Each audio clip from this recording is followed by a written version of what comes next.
Estamos aqui em mais um podcast Gambito da Rainha. Eu sei que você estava ansioso por esse capítulo. Tava, porque nós estamos aqui com a maravilhosa Ana Calisto. Maravilhosa! Oi, minha linda. Eu tô muito feliz de estar aqui com você hoje, viu? Você é uma mulher incrível. Obrigada. E se sinta-se à vontade nesse lugar. Esse lugar é todo seu. É nosso. Muito obrigada pelo convite. Eu sei que as contribuições que nós temos aqui, apesar de ser uma temática sensível para nós, né? Aham. Mas é uma temática necessária e a gente não pode não deixar de fazer o nosso papel. Então a gente está aqui para contribuir o máximo que a gente puder. É verdade, a mulher é linda, viu, gente? Eu gosto demais. A Ana Calisto é minha amiga. Minha. Não, de todas, muitas. Mas ela é uma pessoa incrível na minha vida, é uma pessoa que me deu muita força durante um período, né, muito difícil, assim, na minha vida, que foi o período do meu diagnóstico. Ela, amiga, para de drama, pá, pá, pá, tô brincando. Tem que parar de drama, a gente Mas tem ela que. me ajudou muito em relação a ficar sóbria, né? Sóbria e pronto, tem mesmo, vai lá e faz acontecer. Se a sua filha tem, vai lá e vai dar certo, não é assim, não acabou o mundo. E é isso, gente. Eu tô muito feliz de estar aqui hoje com ela, viu? Só pra dizer, só pra constar aí. Ai, que bom. A Então gente que vamos fica lá? feliz. Eita! Vamos lá. Então, Ana, quem é Ana Calisto? Hoje a Ana Calisto, ela é mãe atípica, né? Ativista, uma empreendedora no campo da tecnologia, justamente para potencializar as pessoas neurodivergentes. Hoje a gente tem uma startup que fala justamente disso, que é como os Uhum. dados podem contribuir para a melhora significativa do tratamento de gestão pública para as pessoas atípicas, né, as pessoas neurodivergentes, e em especial as autistas, porque a gente vê que esse tema, além de ele estar em voga, graças a Deus nós conseguimos colocar isso em voga, nós precisamos defender essa classe. Então, hoje eu faço fonoaudiologia na Católica, faço pós-graduação na UNB, É mulher. trabalho na Secretaria de Políticas Penais, que inclusive tive o apoio do meu chefe de umas folgas que a gente tinha para estar aqui nesse período e conseguir contribuir o máximo possível, né, ali para o nosso município, né? Eu moro em Santo Antônio Descoberto, em torno de Brasília, e a gente tem a Raio-X do Autismo que está aí se deslanchando cada dia mais com apoio do FAP-DF, né, que tem aí um programa Start BSB. Inclusive, você que tem alguma startup que queira fazer ali a subvenção econômica para ter acesso a recursos para desenvolver a sua ideia, uma ideia de impacto. Depois eu vou deixar o arroba aqui, vocês podem chamar lá que a gente orienta vocês, a gente ensina vocês a fazer a captação de recursos e vai ser super bacana. São dois temas, né, específicos, que é a questão do autismo Sim. e tecnologia. Como que isso entrou na sua vida? Bom, o Ravi ele foi diagnosticado em fevereiro de 2022, né, fevereiro de 2023, Uhum. fevereiro de 2023, e como ele era uma criança não verbal, nós tínhamos muito medo por não ter pessoas qualificadas para desenvolver ele ali nesse sentido, a gente se viu meio no mar sem nenhum tipo de bote, né? Uhum. Então, a gente conheceu uma pessoa, mais especificamente o pai dele, conheceu uma pessoa lá no Rio de Janeiro, o nome dele é Eric, e a gente desenvolveu que ele gosta muito de celular, ele chama o celular de IA, né, inteligência artificial. Uhum. Ele já tinha essa predisposição para gostar de tecnologia. Então, a gente fez o quê? Nós desenvolvemos ali um livro de realidade aumentada, aonde a gente incentivava que aquele aplicativo, aquele recurso tecnológico não fosse podá-lo, mas fosse potencializar. Né? A gente tem muitas pessoas que falam, né? E a gente sabe que existe evidência científica com relação aos atrasos que ocorrem com o uso excessivo das telas. Mas quando você faz um uso assistido, um uso intencional para que essa criança se desenvolva, as coisas vão acontecendo. Então, a gente desenvolveu esse livro, que depois eu vou deixar também para vocês aqui a nossa rede social para vocês encontrarem esse livro. Foi o que ajudou no desenvolvimento da comunicação verbal do meu filho. Paralelo a isso, a gente desenvolveu as carteirinhas tecnológicas, onde a gente acopla todos os diagnósticos através de um QR Code, para que essas famílias tenham isso em mão sempre. Não substitui, né, um documento oficial como a CPTE, a sua carteira de identidade ou o seu laudo, mas faz com que isso esteja digitalizado e a criança possa ir a um cinema e ter aquilo ali para não ter que andar com calhamaço de papel e documentos. A gente também incentiva que as famílias Não deixem de usar os seus cordões para facilitar a identificação, até mesmo evitar loopings, né? As pessoas estão ali já alerta para que essa criança tenha segurança no ambiente sempre assistido. E como é que é essa situação da tecnologia em relação à questão, o que que ela ajuda? Porque assim, a gente vê, você falou uma coisa muito interessante, a questão das telas. As pessoas, elas têm muita resistência ao que é novo. E tem resistência e critica. Não sabe pegar isso e usar ao seu favor, né? Eu vejo muito isso. E como é que funciona essa questão de você introduzir isso dentro da criança não verbal? Na realidade, a gente tem que fazer isso com o apoio, né, da Uhum, família. Se sim. a família acredita no poder da tecnologia, a gente vai fazer essa introdução de forma, caso se a criança tiver um foco em utilizar. A gente não vai fazer com que ela utilize a Não vai ser tecnologia. invasivo, né? Exatamente. Uhum. Então, por exemplo, tem crianças que não suportam ficar com o celular na mão. Conheço crianças, né, por fazer fono. A gente acaba tendo também, a gente tem a rede social, que é a Outstack, então a gente acaba vendo e vivendo com muitos cenários e o espectro é muito amplo, cada um age de uma maneira, então a gente faz com que a tecnologia ela atinja realmente quem possa utilizá-la e quem possa ter resultado com ela, né? Então assim, o meu filho foi fácil por quê? Porque ele já tinha o uso das telas, Predisposição. Uhum. exatamente, já tinha o uso das telas e então a gente fez um uso assistido, um uso com tempo de começar, com tempo de parar e com estímulo sempre para que ele falasse. Eu estava num congresso sobre autismo e teve uma sobre tecnologia também, né? Amo essa temática. Aí surgiu essa parte da tecnologia. E eu não lembro o nome da mulher, mas depois a gente vai. Você pesquisa aí também, faça o seu papel, sai do sofá e pesquisa, por favor. Aí ela falou que pegou células troncos de pessoas com predisposição ao autismo e eles enviaram para o espaço para amadurecer, porque é muito rápido que amadurece no espaço, para estudar. Olha o que Uhum. que a tecnologia faz.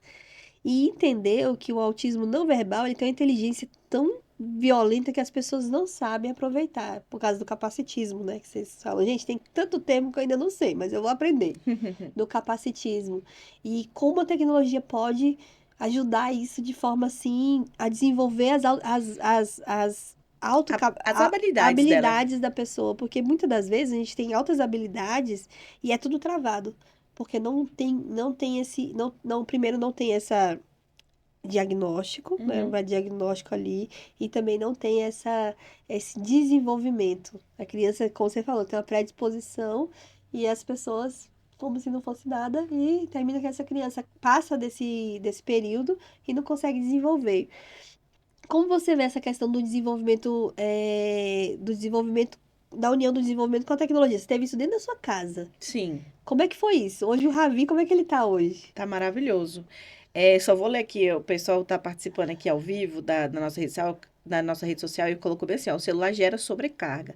Há muito tempo, né, tem vontade de jogar ele fora. E quem falou isso foi uma aluna também da Católica Aham, de Fono, uma pessoa autista também, diagnosticada tardiamente. aham, Então, como a gente falou, é um espectro amplo. Para elas aham. gerou sobrecarga e para outras pessoas geram um conforto por ter aquilo ali. Mas é como a gente falou, a tecnologia baseada em evidência pode sim ajudar pessoas autistas. Mas voltando ao que a gente está falando, criar o Ravi nesse cenário tecnológico para mim foi muito desafiador. Uhum, Porque ao mesmo tempo que a gente tem muitas pessoas para julgar sim. isso, a gente tem pessoas sem condição de julgar porque não tem conhecimento, Uhum. né? Então, essa questão de mandar células troncos pro espaço ou fazer diagnóstico através, não sei se você já viu, Vi. mas que tem o Eu achei pessoal massa. que está fazendo já assistindo à televisão, dá Aham, para você ver alguns comportamentos aham. oculares. Então, assim, existe maneiras e manejos que a tecnologia pode sim avançar todos os dias, não somente no tratamento, mas no diagnóstico mais precoce, para que essa E criança mais tenha preciso. exatamente, que ela tenha acesso a essa questão de se tratar mais cedo, de ter, porque como não tem cura, então o tratamento ele é contínuo até que algumas terapias vão sendo desmamadas com o passar do tempo. Com relação a essa questão é, da pessoa autista com uso de tecnologia não assistida. Existem também evidências científicas que há uma predisposição em vícios. Por quê? Porque gera hiperfoco. Sim. Não é que vai ser um vício que vá maltratar a pessoa autista, mas é um vício que às vezes ela não consegue fazer outra coisa a não ser aquilo, né? Igual uma seletividade alimentar e tem vários outros Chega a ser o prejuízos. hiperfoco, sim. Pode ser o hiperfoco associado também à predisposição do vício, né? E Então, rigidez cognitiva a também? rigidez cognitiva já está associado a um comportamento onde só aquilo faz sentido para ela. Por exemplo, o Ravi desenvolveu uma rigidez cognitiva de usar somente uma blusa. Então, ele Que só gracinha. quer usar... Não, não é gracinha. Traz muito prejuízo para ele. A Nicole, eu tive que fazer isso, né? É. Eu falei que gracinha, porque quando eu vejo, eu lembro da cara do Ravi, eu só lembro aquela fofura. De gracinha, desculpa aí o termo, porque realmente não tá certo. É. A Nicole queria usar todo dia uma cor diferente, só que aquela cor só. Segunda essa cor, terça essa cor, quarta essa cor. A médica falou, não deixa. Eu falei, ai, tão bonito. Não deixa, porque isso daí vai trazer prejuízo pra ela. E qual o tipo de prejuízo que isso pode alcançar pra criança? Principalmente o social. Sim. Porque, por exemplo, se eu deixo meu filho continuar usando a mesma camisa todos os dias, quando ele estiver indo para a escola, isso primeiro vai ser uma estranheza para a professora que não está. Inclusive, a gente vai entrar nessa seara onde a capacitação dos profissionais de educação está muito defasada, Sim. né? Então, a gente precisa ter mais essa atenção com a capacitação dos profissionais continuamente. E isso só pode acontecer quando a gente tem dados para que Sim, claro. seja oferecido, né, ali aos gestores públicos, ao executivo, para que seja feita alguma coisa.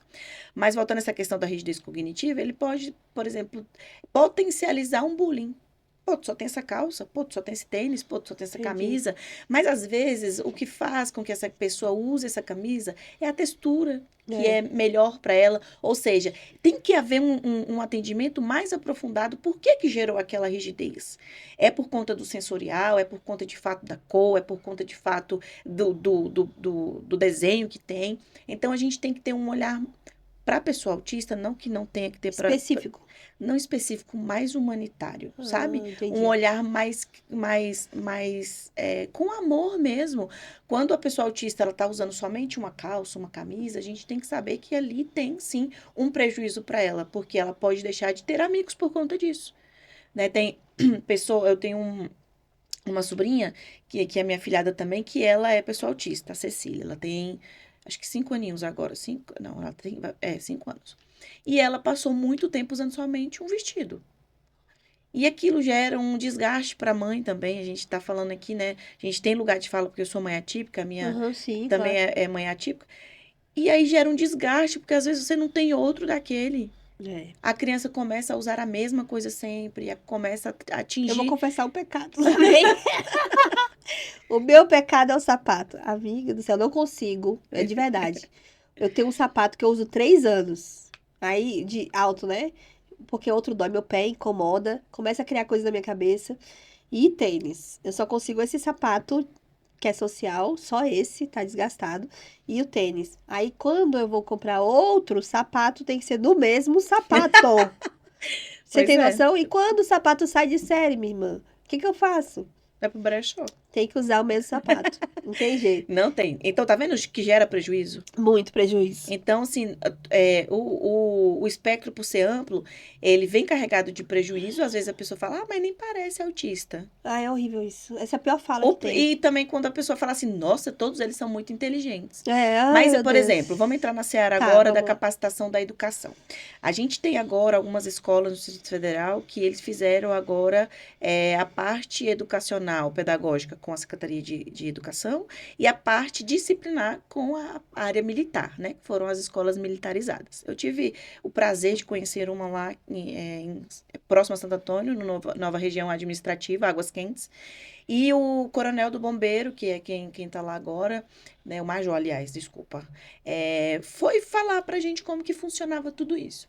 E aí entrou no momento onde que a gente levantou um termo que seria muito necessário. Como que está sendo feito a capacitação desses profissionais para atender a pessoa autista?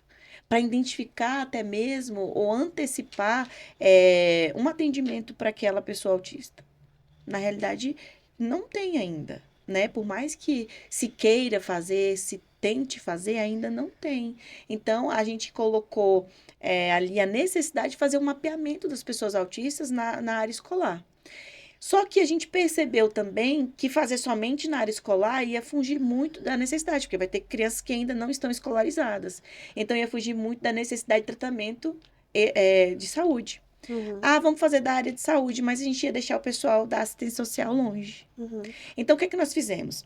Hoje nós desenvolvemos uma ferramenta, que é a Raio-X do Autismo, que a gente faz coleta de dados, trata os dados e gera relatórios por município. A gente viu que o IBGE trouxe um dado, né, recentemente. Vazio. Desculpa, eu não vou xingar o IBGE. Um dado de porque 2,4 milhões de pessoas, isso comporta ali 1,2 populacional do Brasil, é pessoa autista diagnosticada, né? Aí a gente tem um outro dado que as pessoas querem trazer para a nossa realidade, que, na minha opinião, não é salutar, porque foram feitos em 16 condados dos Estados Unidos, que é o órgão que faz ali a regulamentação epidemiológica das pessoas autistas. Em 2000, eles trouxeram um dado que era de 1 para 150, e em 2025, que foi coletado em 2022, que é 1 para cada 30 é pessoa autista até 8 anos de idade. Né? Então, tem uma prevalência. Meu Deus, como assim? Diminuiu porque teve mais acesso. Né? Então, existia a falta de acesso. Peraí, deu um bug na minha mente. Vamos lá, Vamos lá, então. devagar. Antes era quanto? A cada 150 pessoas, Um um era era autista. autista. Hoje, lá no CDC, a cada 8, 30, a cada 30, uma é autista. Só que isso foi feito de pessoas até 8 anos. Então, é esse o dado que a gente tem. De 30 pessoas, hoje uma é autista. Sim. Meu Deus. Né? Então, isso é dado de prevalência. O que significa dado de prevalência, para ser menos técnico? O dado de prevalência é o dado que você tem ali naquele momento. Ah, entendi. Né? Tá naquele momento. Então, tem dado de prevalência, dado de incidência. A incidência, ela tá mais focada na epidemiologia, né? Em captar novos casos. Então, a ferramenta que a gente tem hoje, ela faz com que o município, por exemplo, vou usar sempre Santo Antônio, porque é onde a gente vai e quer rodar o projeto piloto.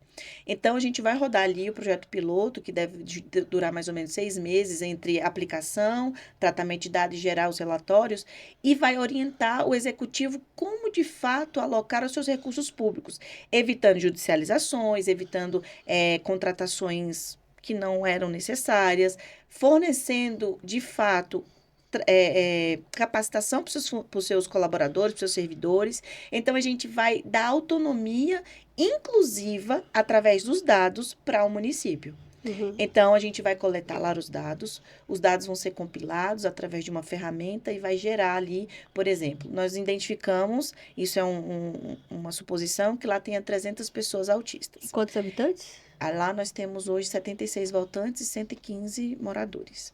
76 mil? Votantes. E né?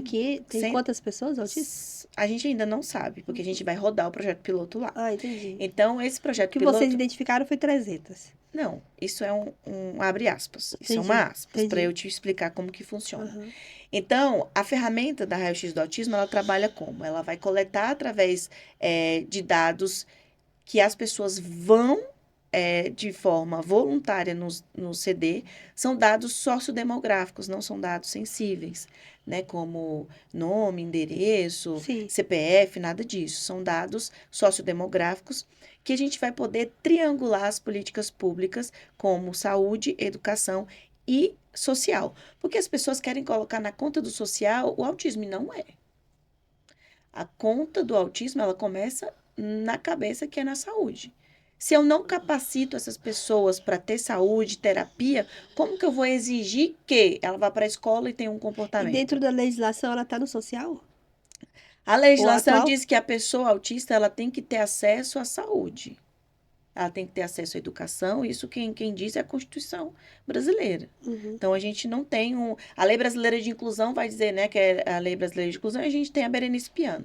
Cada uma dessas, ela vai tratar de um eixo, né, que seja educacional, o direito a um AVD, um AEE, um AT dentro das salas de aulas, né? Mas quando a gente fala do social, por exemplo, eu tenho Marcos Mion, ele precisa de atendimento social para a família dele? Não. Por que que ele não precisa? A gente está falando Da de saúde. estado de vulnerabilidade. A gente não está falando sobre socialização, há uma diferença, né? Sim, A gente está sim, falando sobre estado de vulnerabilidade. sim. Então, o social, ele tem sim que ter dados de pessoas autistas que estão em estado de vulnerabilidade. Só que quando a raio-x do autismo entra e compila todos esses dados, ela deixa de dar subdiagnósticos. Ou seja, o município ele passa a ter um dado único sobre o município. Ele não vai ter, por exemplo, subdiagnóstico como a saúde está atendendo hoje 30 pessoas autistas, mas na escola eu tenho 120, mas no social só tenho 10. Eu não posso tratar a pessoa autista ou a necessidade de alocação de recursos públicos para tratar da pessoa autista com subdiagnósticos. A gente tem que ter um número para que esse número ele possa atender toda a necessidade. Né? Então, por exemplo, eu tenho pessoas em Santo Antônio Descoberto, que é o meu caso, que tem plano de saúde, mas que utilizo, por exemplo, a educação do Distrito Federal, que o Ravi estuda no Distrito Federal. Então, eu entro como dado de quem? Eu entro como dado de saúde, porque se eu moro em Santo Antônio, eu teria que ter direito a ter acesso à saúde. Então, a alocação de recursos para atender a pessoa autista com terapias, fonoaudiólogos, enfim, todos os outros que precisa, psicopedagogo, psicoterapeuta, enfim, teria que ter um número único. Mais de 300, tô brincando. Então, o que a gente tem que fazer? A gente tem que munir esses municípios de informações únicas, né? Obviamente que a gente vai ter ali uma coleta onde as pessoas são voluntárias a fazer, né? A gente, como tem o apoio do FAPDF, que é o Fundo de Amparo à Pesquisa do Distrito Federal, a gente está sempre tentando e buscando melhores recursos tecnológicos para poder ampliar a coleta de dados, tratar e transformar isso em ações. Não, para mim, não adiantou ter 2,4 milhões em dados do IBGE. Tá, e onde estão?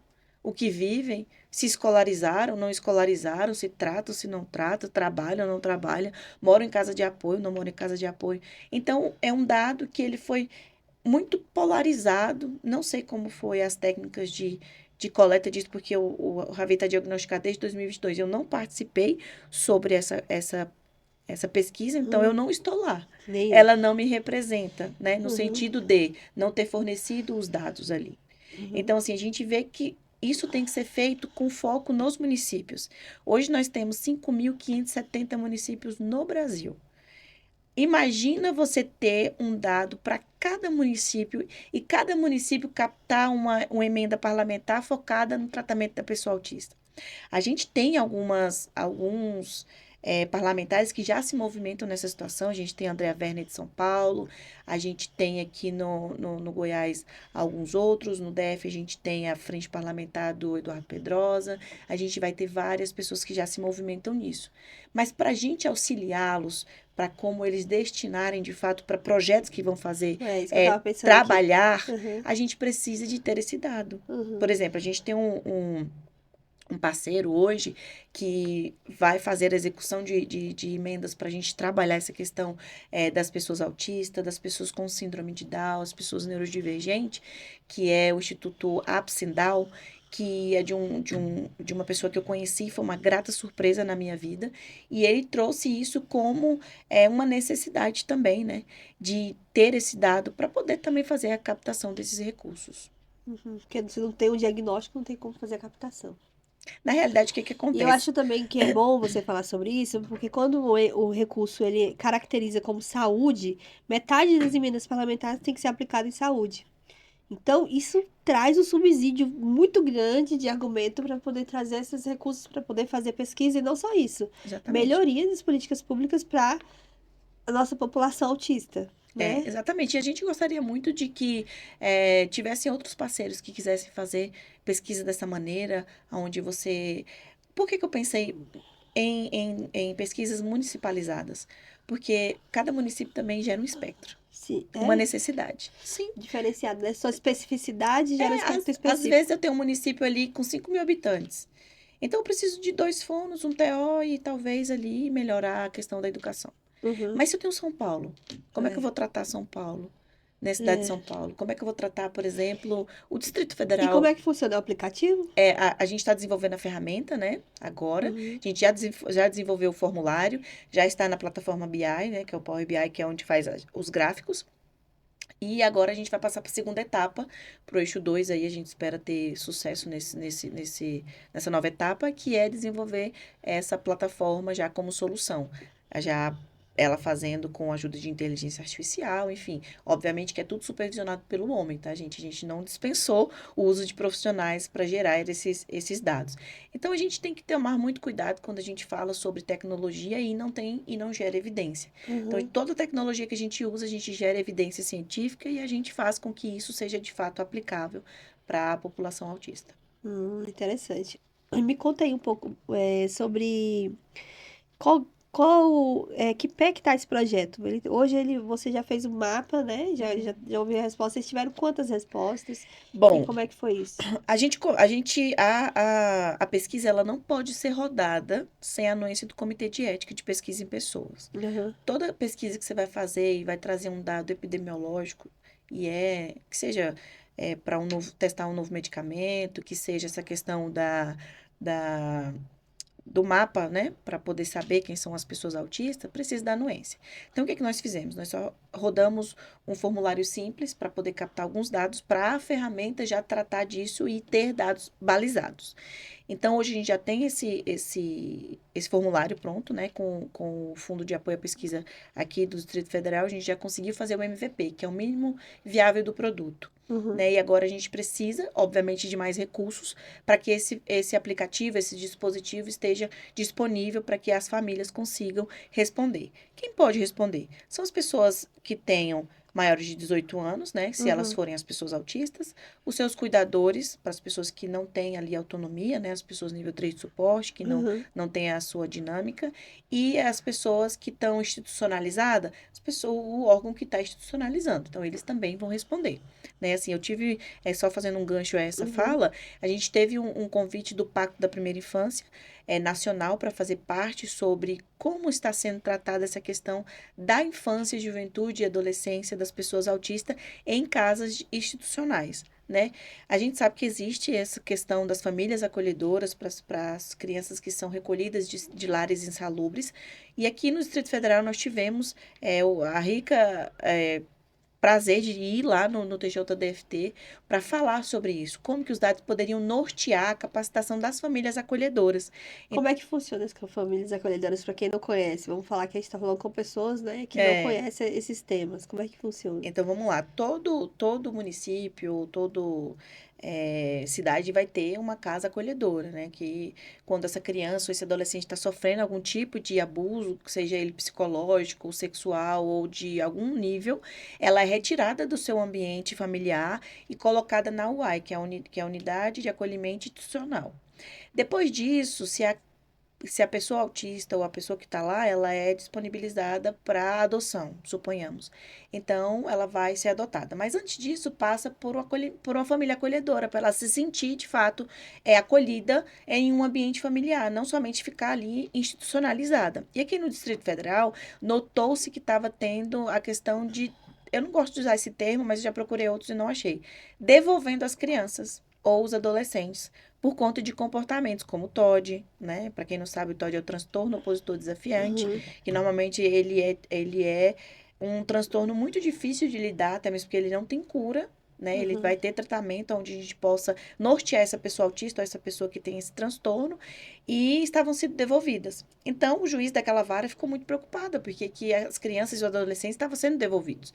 Então, chamou vários órgãos ali, desde a educação, Ministério Público, tinha lá direito da pessoa com deficiência, e outros, né? Saúde. E aí surgiu a necessidade de criar um curso ou uma capacitação para essas Uhum. famílias acolhedoras, para elas entenderem como lidar com esses comportamentos intrusivos. Esses comportamentos, às vezes, faz com que as famílias tenham que devolver, porque às vezes ela está acolhendo e tem uma criança menor, né? Então, assim, gera algum desconforto familiar ali e acabam sendo devolvidas para as unidades de acolhimento institucional. E o juiz estava muito preocupado com os números que estavam aumentando dessas crianças sendo devolvidas e não estava tendo nenhum tipo de ação para que essas crianças pudessem estar nesse ambiente seguro, porque não tinha capacitação. Então, a gente fez parte dessa reunião inicial para desenvolver esse curso e o Pacto da Primeira Infância que nos convidou através da doutora Ivânia.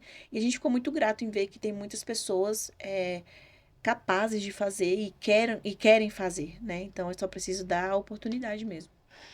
E deixa eu te fazer uma pergunta, agora fiquei em dúvida. A família acolhedora, ela pode adotar ou não? Depois, se ela quiser. Pode, Pode? pode. Se Ela entra com tiver. o processo. Exatamente. Ela entra na frente ou não mesmo? Na realidade, isso quem vai te dizer é o órgão que está com a pessoa, Uhum. né? Eu já não tenho essa autonomia de te afirmar essa informação, porque o processo de adoção tem várias etapas. Não é somente estar colhendo, quero adotar, vou lá adotar. Possivelmente deve ter alguma questão financeira por detrás, tem que ter a questão de manter sempre essa criança no mesmo nível que estava ali acolhendo, enfim. Uhum. Né? Então, a gente deve passar por algumas questões burocráticas, mas eu acredito que é possível sim. E tem muita família acolhedora, Ana? Tem muitos cadastros de famílias acolhedoras. Eu sei ali aqui do Distrito Federal, em Santo Antônio, eu não tenho esse dado, eu não conheço, eu só conheço a UAI, que também assim é um lugar onde eu tive a oportunidade de ir lá, é um lugar muito acolhedor, onde as pessoas têm realmente feito a diferença, né, em receber essas pessoas institucionalizadas através do serviço social do município de Santo Antônio, né? Então a gente vê que há um compromisso em deixar essas crianças, esses adolescentes se sentirem acolhidos e se sentirem parte daquilo, né? Uhum. Nossa, muito bom mesmo. E estamos chegando ao fim, é mais um Gambito da Raia, não acredito, tem que vir mais vezes para poder, né? Muita informação. Sim. E eu tô muito feliz com a qualidade de informação, viu, Ana, que você trouxe pra gente. Eu acho que a gente precisa realmente colocar não só em pauta, mas não só pautar isso, mas ser mesmo uma luta. E eu não vejo isso como uma luta, eu vejo isso como um propósito, né? Um propósito de vida. E eu queria que você falasse pras futuras, né, que vão vir, que não estão aqui, qual o legado que você quer deixar para essas pessoas? Eu escutei certa ocasião de que a gente é movido por um propósito.